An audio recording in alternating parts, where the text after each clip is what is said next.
Greetings fellow tank commanders. In this video I'm going to be showing you a game that I played in the heavy metal hero M51 Super Sherman. This is a tier 8 French premium medium tank with regular matchmaking. I've got a great battle to show you, and this review will tell you what you need to know about the M51 Super Sherman. The game I'm playing is a standard battle on Swamp with tier 9 as the top tier and 1 artillery on each team. Now the first thing we're going to get to have a look at is the Super Sherman's mobility. It's only got a 13.06 horsepower to ton ratio, which is fairly poor for a tier 8 medium tank. So this means that you're going to really slow down when you're climbing hills. And if you're going to attempt a flanking maneuver, make sure you get a good windup with your tank, because otherwise you'll be a really easy target to hit.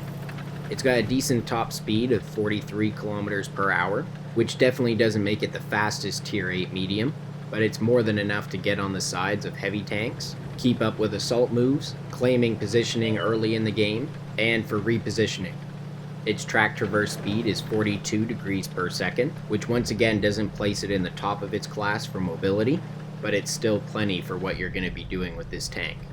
Now you'll see that this overall good mobility allows me to take up a great spot on the map for medium tanks. From this position, I can get shots on medium and heavy tanks that are streaking up to the corner at A0.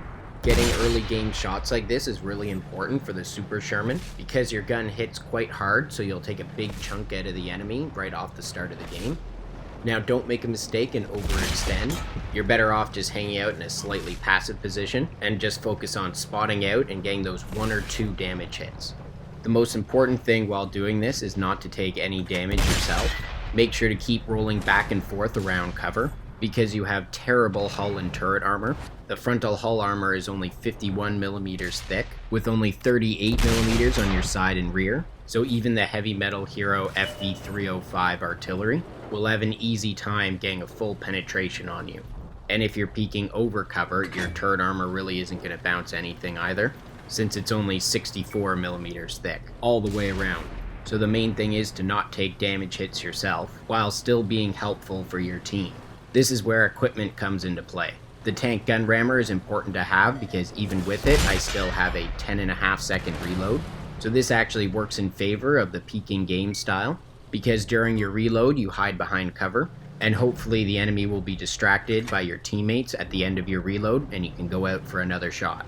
10 seconds may seem like a bit of a long time for a medium tank's reload, but it is worth the wait because you deal an average of 390 damage per shot with your 105mm cannon.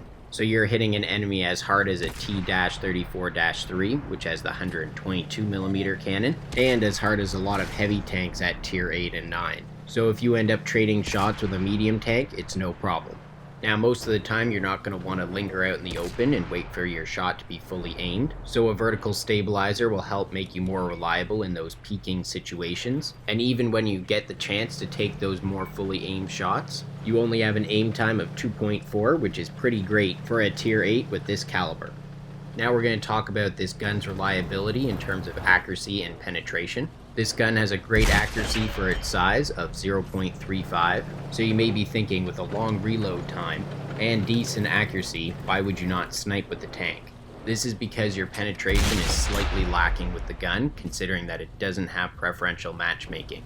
If you compare it to the T-34-3, which has preferential matchmaking, your standard APCR shells have 200mm of penetration, which is 25mm better than the T-34-3. This does allow you to be reliable against most tier 8s and some soft tier 9s when shooting at their frontal armor, but where you end up suffering is in your heat shells. The penetration is the same at only 250mm. This is a problem because in the Super Sherman you have to fight tier 10 tanks. And so even though you have that decent accuracy, you can't be at long range because you still need to be able to target specific weak spots on the enemy, which will work quite well against a lot of tier 8s and quite a few tier 9s. But when you come across those tougher 9s and 10s, you're going to feel that lack of penetration.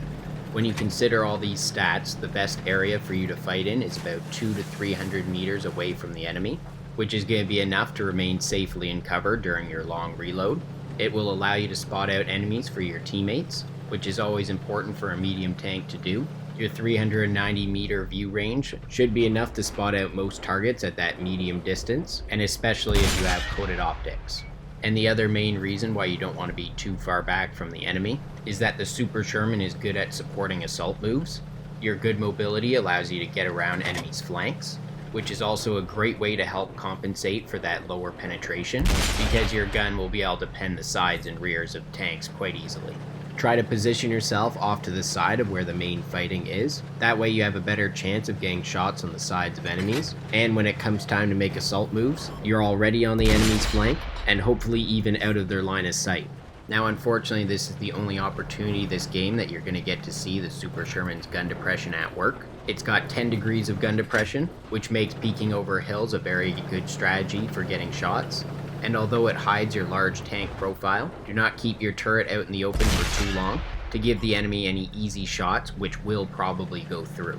Just use the same strategy for peeking over cover as you would peeking around cover. And of course, if you're in a difficult situation, just be patient and peek over slightly so that you spot the enemies for your teammates. Now, missing that shot on the light tank was a really bad mistake on my part, and that small little mistake costed me over half my hit points. The 1400 hit points that the Super Sherman has is quite good for a tier 8 medium, but because you have no reliable armor, you're going to want to hang on to them for as long as possible, and only be content with losing them when you make a mistake, or in the late game when sometimes you just have to trade hit points. During this game I've had quite a few opportunities to get shots on the enemy's drive wheels. This is a really good area to target for the Super Sherman, because not only does it track the enemy and allows you to get assisted damage, but because you have to wait that 10 seconds for your gun to reload, slowing down an enemy's advance can be really helpful. And because you have an accurate gun to use at medium range, you don't always have to hit for the big areas on the tank, so aiming for those sweet spots in the corners of the tanks is a very good strategy to use when you can. And of course, if you're in a tough position where you're fighting a tank like the E100 from the front, don't be afraid to just shoot his tracks and keep him immobilized, because the Super Sherman is not meant for frontal engagements with tanks like that, so just slow him down and call for help from your teammates. Now I hesitated moving any farther forward here because we didn't know the location of the low, and the Black Prince takes a pretty big hit from him. In hindsight, I wish I had taken the risk and just moved in behind the Black Prince, because by sitting back here I wasn't performing my supporting role, and I ended up getting sloppy anyways and taking a shot from the low. But as it always is with using a new tank, you have to take a little time to get comfortable with the new game strategies, but my mistake is of little consequence because my Jagdtiger teammate has come up behind the M103 and manages to finish him off in one shot. That was quite a clean shot I had on the T-34, but it's just a little bit of bad RNG. Targets like that T-34 and that M53-55 artillery that I destroyed earlier are acceptable targets for the Super Sherman to try to snipe from long range, but just try not to make too much of a habit of it, because although patience is important with this tank, you are not going to reach its full potential by sniping. Now we're going to get to have a look at the classic type of support move that the M51 Super Sherman excels at. My more heavily armored teammate, the Jagdtiger, is taking the attention of the low, so I can use my good mobility to push ahead off to the right of the enemy, away from his line of fire. In the Super Sherman, your role is not to be front and center of an assault move, it's to be off to the flanks like this, so that you can get easy damage hits on enemy sides, and deal that awesome 390 damage in a single shot. The usefulness of this will become more apparent when you're fighting higher tier tanks, so that you don't have to worry about your lower penetration. Just go for the easy shots like this one I get on the low to finish off the game. Now let's check the post-game stats and see how I did. For this game I managed to earn 147,000 silver without any multipliers. This heavy metal hero M51 Super Sherman has a 50% silver earning bonus, which means that you're going to have fantastic earning potential once you get used to the tank. I earned 3,208 experience without any multipliers. The tank's 15% XP earning bonus helped out with that. In this game I dealt 4,536 damage, assisted with 1,048 damage, and destroyed 6 enemy vehicles while blocking 240 damage. This earned me High Caliber, Mastery Badge Ace Tanker, and Top Gun. I am very happy with the Super Sherman's performance this game. This is not the tank's maximum potential, but is a solid performance. I placed at the top of my team, earning a base XP of 1,944. I managed to hit 18 of my 21 shots and penetrate 15 of those. Those stats show the reliability this gun has under ideal circumstances. In terms of crew and module damage, I injured the radio operator in the FV-201A45 and damaged the ammo rack and injured the commander in the SU-152. Now it's time to answer the big question: is the heavy metal hero M51 Super Sherman worth buying? Yes, I do think it is worth buying, but only for players looking to fill in a very specific game style in their garage. If you're looking to learn this game style, this probably isn't the best tank to start with. Inexperienced players may find this tank unpleasant to use because it doesn't have preferential matchmaking, it has no reliable armor, its slightly lacking penetration values mean that you're going to have to be familiar with the weak spots on the tougher tanks, and you have to be comfortable fighting with a variety of tactics to fulfill your role as a support tank. However, this tank can be extremely enjoyable to use if you're looking for a challenging game style with high potential, one that requires patience, familiarity with the game, and tactical awareness. Overall, the Super Sherman's game style is centered around using its gun. It hits hard, and if you're using it in the right situations, can be extremely reliable. It offers great opportunities to use your mobility and gun depression to hurt the enemy in a variety of situations. You have to be able to fight in key strategic areas on the map, remaining outside the main battles, but still finding those opportunities to make a significant impact. And don't forget about that awesome silver earning potential, which you'll be able to fully benefit from once you get used to the tank. This tank is currently available to purchase for the month of April 2017.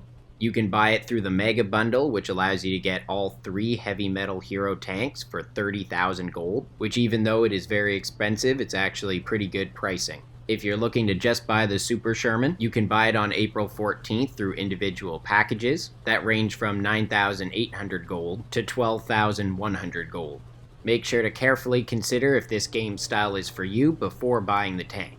I strongly encourage you to consider the other heavy metal hero tanks, and make sure to check out my other videos for these rare World of Tanks console exclusive tanks. Well, that's all for this video. I hope you enjoyed seeing the successful game I had with the heavy metal hero M51 Super Sherman, and that the review will help you decide whether this is a good tank for your garage. Stay tuned for more awesome World of Tanks videos.